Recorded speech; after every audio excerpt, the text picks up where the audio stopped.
To all the non-believers, non-believers, non-believers, non-believers, non-believers, non-believers, non-believers, non-believers. I'm making out. What's up, y'all? This is Jay Varsity, and welcome to another episode of NBA Talk. This is episode 125, and this is why I can't plan out videos because so many things happen in the NBA. I thought I had basically my whole video or episode planned out, and then I wake up this morning and I just see Steph Curry score 62 points. I wasn't even up when this happened. I was just beyond shocked when I heard this, and that I actually saw what happened in the highlights and all that, and I just couldn't believe what I saw. We saw vintage Steph Curry. We saw vintage Steph. Like, this is the Steph Curry that we thought was gonna come off from the jump. Now, granted, I'm gonna say I'm not expecting Steph to put up 62 every single night. Like, we're not expecting Steph to put up 60. We expect this team to somewhat step up throughout the season. But wow, that was just very nice to see. That was just nice to see the Warriors come back in this rematch against the Blazers and see Steph come up in such a huge way. It just gave us a reminder of what Stephen Curry is made of. Like, he probably took that personally, if you to be corny enough, with that Jordan meme, and he just reminded the world, hey, I'm still the best shooter in the league. Don't try to test me. And he just gave it to the Blazers like every other time, because Stephen Curry always somehow gets the best of Damian Lillard. Like, if you haven't noticed. So the Warriors ended up beating the Blazers last night, and the Blazers are 3-3. I believe the Warriors are also. They're 3-3. So it was just very nice to see that dominance from Stephen Curry, and it was just very nice to see that. Are my questions about the Golden State Warriors point in their offense is my concerns are still there. My concerns are about what they're running the offense with is still there. It just, every time that I see something like this, it just makes me question the what if, because I just imagine if Stephen Curry was going off for 62 and they had Klay Thompson, I imagine what the score would be. Like, because Klay could get his own buckets in any way, shape, or form. He could get off the catch and shoot. He could pull up off the dribble. It's just amazing how those two just instantly, how their games just mesh, hence being the name the Splash Brothers. But it's just very difficult to not see Klay when Steph has a night like that. But all in all, good night for Steph. I'm happy for him. I'm happy for him that he had a big night, because he was struggling shooting the ball. The defenses were really collapsing on him. So to see Steph have a night like this, I'm hoping to see I'm hoping to see more nights like this, because I want to see Steph be. I want to see someone of that MVP Steph. But even though this Warriors team is nowhere close to that 2016 roster where Steph was able to go off like he did, at least we could see somewhat of dominance, because we're still questioning if this Warriors team could even make the playoffs, even though we're so early into the season. Like, I'm gonna try to avoid talking about playoffs so damn early, because I feel like that is the mistake that we all make. We start talking about the playoffs right in the beginning of the season, and that's what kind of ruins the regular season, because we're already rushing to the playoffs. Like, let's just enjoy the regular season. Seriously. Let's just enjoy it, because let's just enjoy the fact that this is by far the most interesting competitive season that we've ever had. Like, this season has started out so odd, it's not even funny. Like, teams that we thought would be dominating straight from the jump, they barely have a 500 record right now, and we're only like 6 or 7 games into the season. Speaking of that, the team that people were clowning on in social media, everywhere, the Washington Wizards. Yes, if you were not clowning if you were a Russell Westbrook hater and you were not clowning the Washington Wizards, I call cap. I really call cap if you weren't clowning the Wizards when they didn't win a single game yet. Then they blow out the Timberwolves. And people were like, "Okay, good for you. You beat the Timberwolves. Okay, whoopee." And now they got probably the biggest upset of the night in beating the Brooklyn Nets. They beat the Brooklyn Nets. And I have to say, Brooklyn's been getting exposed on the defensive end. Brooklyn has been getting exposed because whenever they have to deal with decent shooters on a team and they have to actually space out the floor on defense, they've been getting exposed in the paint. They can't rebound. They're a little thin on the defensive end because they don't exactly have great defenders.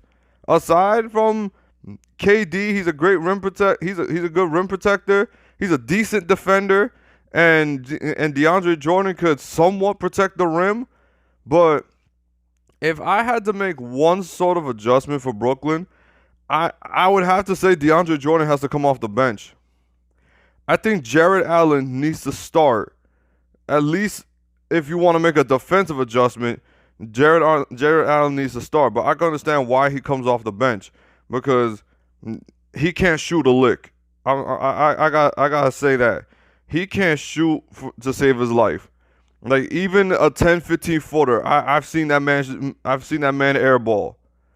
That's just beyond frustrating to see. But I can understand why they start DeAndre Jordan. But if we're talking defensively, I think Jarrett Allen is a better rim protector than DeAndre Jordan. And I think a lot of people can agree with me when I say that.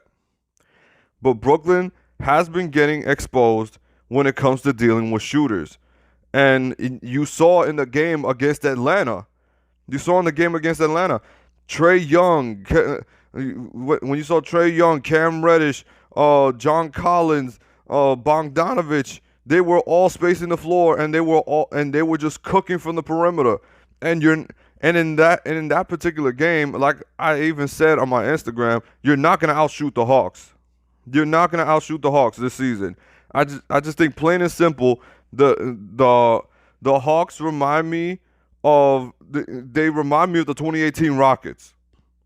They remind me of the 2018 Rockets. You're not gonna outshoot them. They just start firing threes left and right, and then Trae Young has just become such a great playmaker. He just picked apart Brooklyn's defense because of how far he could shoot from out there. But in this particular game against Washington, you got guys like Bradley Beal, you got Davis Bertans, you got guys like Thomas Bryant. You wouldn't think that Brooklyn would be in a tough situation against the Washington Wizards but at the same time, you have to give Russell Westbrook and Bradley Beal credit. They're gonna be a tough duo to just come out with a win against. But Brooklyn has been in a lot of tight games since that second game against Boston. They blew out Golden State. They blew out Boston. They got into a close game against Charlotte and lost. They got into a close game with Memphis and lost. Then you're gonna tell me they play against the Hawks. They get into a close game. They managed to win by the skin of their teeth. They have a rematch against the Hawks, and the Hawks shoot them right out of the gym. And then you're playing the Washington Wizards, and they were attacking you in the paint because you couldn't rebound, and Russell Westbrook was just charging at you the entire night. They were charging at you the entire night. And the fact that the game-winning bucket was a drive and kick from Bradley Beal to Thomas Bryant for a dunk, and this does not happen. This is how you know this was one of those weird nights. Kyrie Irving getting enough space to pull up for a three, bricks it. Kevin Durant picks it up from the top of the key, drives in, shoots a wide open mid-range shot. That is his game. He shoots a wide open mid-range shot and bricks it too. That's how you know this is a weird night in the NBA. That's how you know this is weird. because you're not gonna tell me if Kyrie misses the shot. All right, he's missed plenty of those shots, but KD missing a wide open mid range shot, and that's his bread and butter is the mid range. That is odd to me. That is very odd to me. But to me, Brooklyn should not have gotten themselves in that situation in the first place, because you look at that team and you say, how can you get into a shootout with Washington? And that's kind of been their defensive struggles when they end up getting into a shootout, because they're not going to be able to outshoot some of these other teams. Kyrie and KD can only take you so far. And I'm not trying to take away credit from Washington. Washington came, they played great defense. Their three-point shooting was great. They attacked the paint. Russell Westbrook was a great floor general. All of that. They did a great job on that end. But in the case of Brooklyn, their defensive struggles are starting to really show, and it's going to be quite struggling if they can't fix that problem, especially on the rebounding, because they look like from time to time that they just can't rebound. I understand it looked all good just on Christmas Day when they was blowing out Boston, they was blowing out Golden State, but now you've played what have you played? Charlotte, the Hawks twice, and then Washington. You played 4 more games after that. And I understand you're only 1 game under 500. I'm not even going to talk about the record at this point. I'm talking strictly defensive woes. Because there are times they look like they can't protect the rim, they can't rebound, and then they struggle on the perimeter against a great shooting team like the Atlanta Hawks. Now, how are you going to deal with that when you got to play other elite teams? This is where Brooklyn is going to get tested. This is where Brooklyn is about to get tested. Seriously, I'm not even kidding. I'm not even trying to troll Brooklyn at this point, because I love watching KD and Kyrie play. These two mesh perfectly, but there are gonna be nights when they can't outshoot the other team, and the other pieces on that team have got to step up. KD and Kyrie cannot outshoot every team. Plain and simple, they can't outshoot every team. That's what led to the Wizards coming up with the biggest upset of the night for me in beating the Brooklyn Nets. The Los Angeles Lakers, they played the Memphis Grizzlies, and for anybody that was watching that game and you saw that Memphis came out with a big lead, you knew what time it was. The Lakers, they're coasting through this season. They really are coasting, but at the same time, I kind of wish they didn't coast so much, because when they get down, when they get into those deficits, when they're down double digits and all that, it's gonna become too much of a habit, because you're trying to make it seem like, oh, we could come back anytime we want. But since the Memphis Grizzlies were so short-handed, you kind of saw where John Morant was. If he was even on the court, the Memphis Grizzlies would have been a lot more aggressive. And then when you got LeBron pulling up from your own logo, it's just a wrap. He's pulling up in the fourth quarter from your own logo. It's a wrap. The Lakers play great defense. Their three-point shooting is improving. Their team chemistry has just overall been great. Their team chemistry has just been great, and I'm loving Dennis Schroeder and Montrezl Harrell when they're on the court together. I'm really loving seeing that. I mentioned it on the Christmas Day video how their chemistry is already looking good, and I just love how savvy they are, that they're not afraid to attack the paint. They're not afraid to attack the paint, but they have the shooters to shoot threes. And when the Lakers get hot from 3, that's when they're basically unstoppable, because that's what makes LeBron and AD unstoppable. When their shooters are hitting, the paint is going to be wide open. And that's what's a pain about playing against the Lakers. And that's what led to the Lakers winning, I believe, 108-94. The Clippers played the Phoenix Suns last night after coming off a blowout loss to the Jazz. The Clippers. I know I raved about the Clippers lineup, about how it is offensively, but defensively, this team has been getting exposed. Same thing with Brooklyn. But not as much. But the Clippers, they still are not in sync defensively. They are not. And I believe this all revolves on the offensive toll that Kawhi and PG have to carry this team. Kawhi Leonard has such an offensive load that it leads to Kawhi Leonard having these off shooting nights and all that. And even though you might come out with wins because Paul George has had a couple big games this season, he came out with 39 and the Clippers still ended up beating the Suns. But what was glaring to me about this game is the fact that the Clippers had a 31-point lead. The fact that you had a 31-point lead and the Suns were able to come back and make it a 2-point game, a 2 to 6 point game in by the end of the third quarter.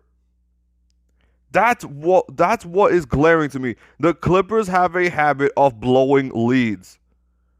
And I'm not even trying to mention the playoffs and all that. I'm talking strictly right here in the moment. They've had moments where they're just blowing leads, and the fact that you blow a 31-point lead against the Phoenix Suns, and this is no disrespect to the Phoenix Suns. The Phoenix Suns have been an amazing team so far this year.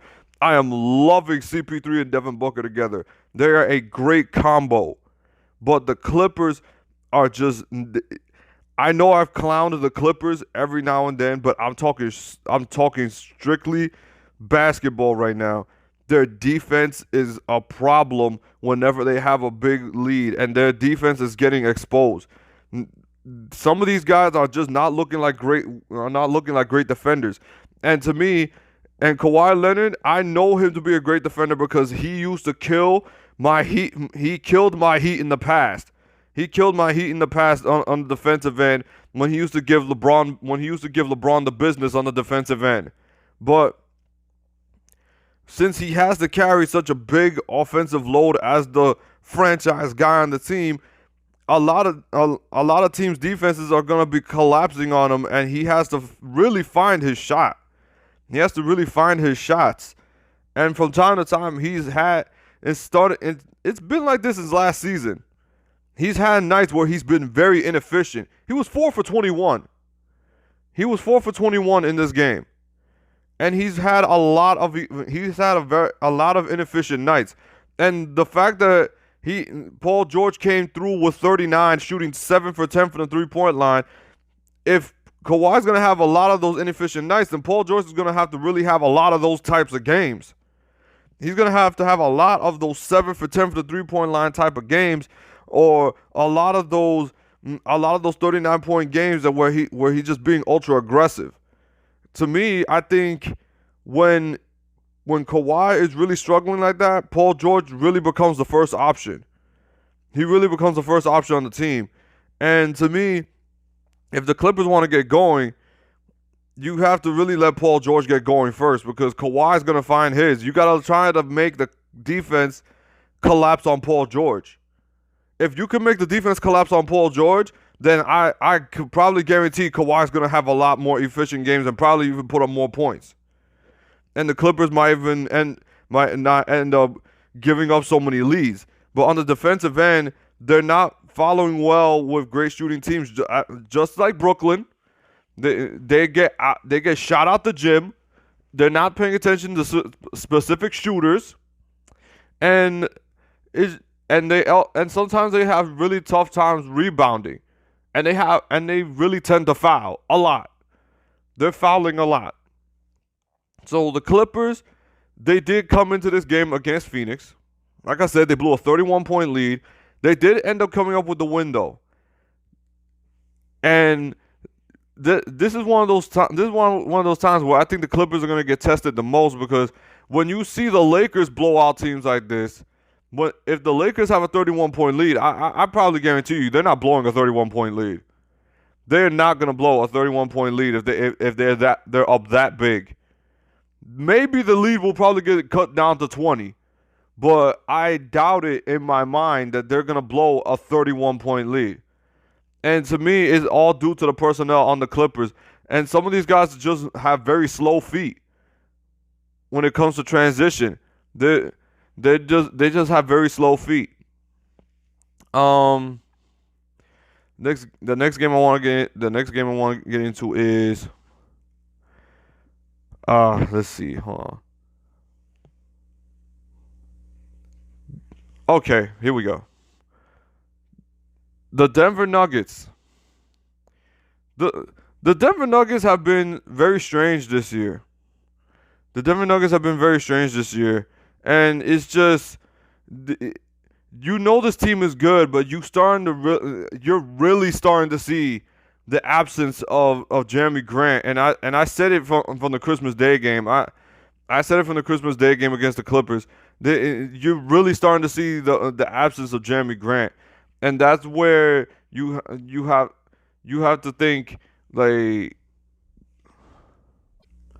you really start to see like the defensive struggles and why they get into a lot of these close games. And then when you're missing a big piece like Michael Porter Jr., they're gonna have a lot of these tough nights.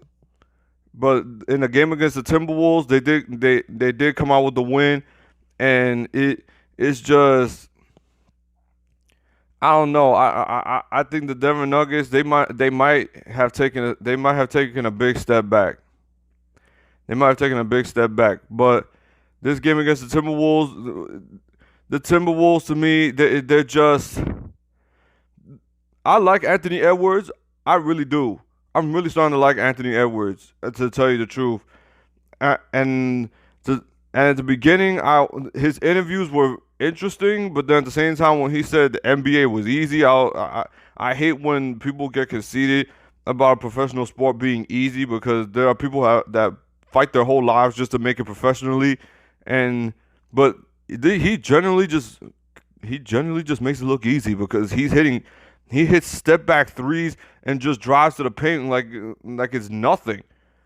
And I guess maybe because he's a rookie, they don't really know how to defend him. So you kind of have that freedom to attack at will, because teams don't have they don't have the scouting report to be able to how to guard you and all that other stuff. But it's just very interesting when I see Anthony Edwards play, and he could be a very big piece.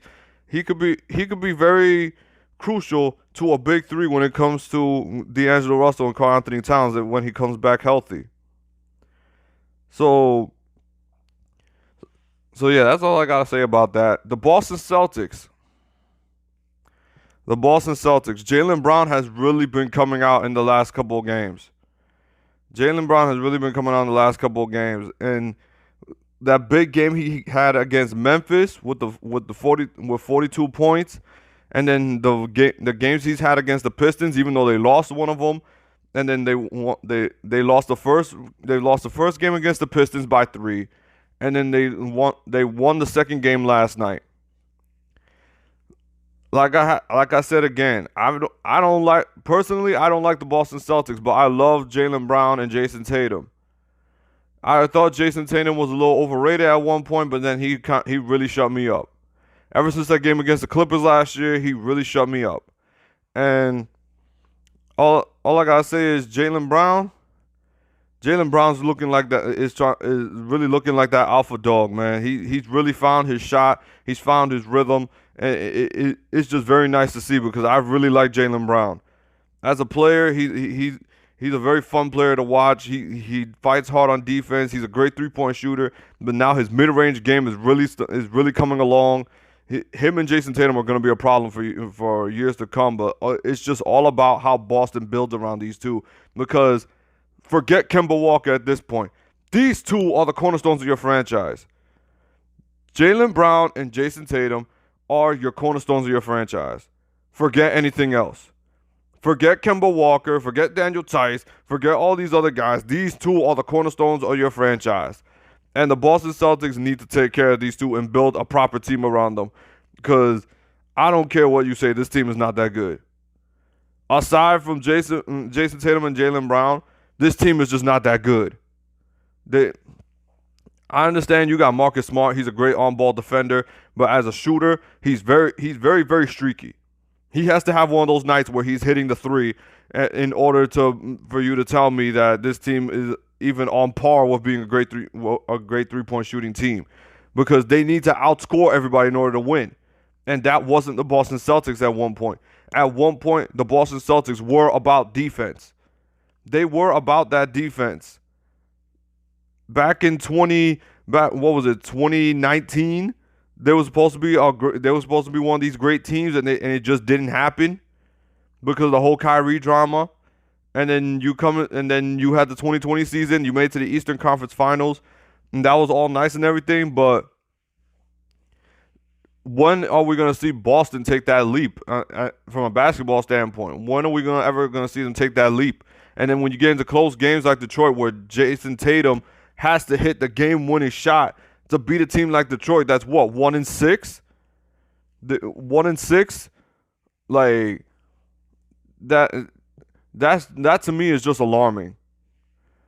That to me is very, very alarming. It tells me that Boston's gonna have a very tough year this year in the Eastern Conference, because you got Milwaukee, you got Miami, you got Brooklyn, you got teams like you still got teams like Toronto.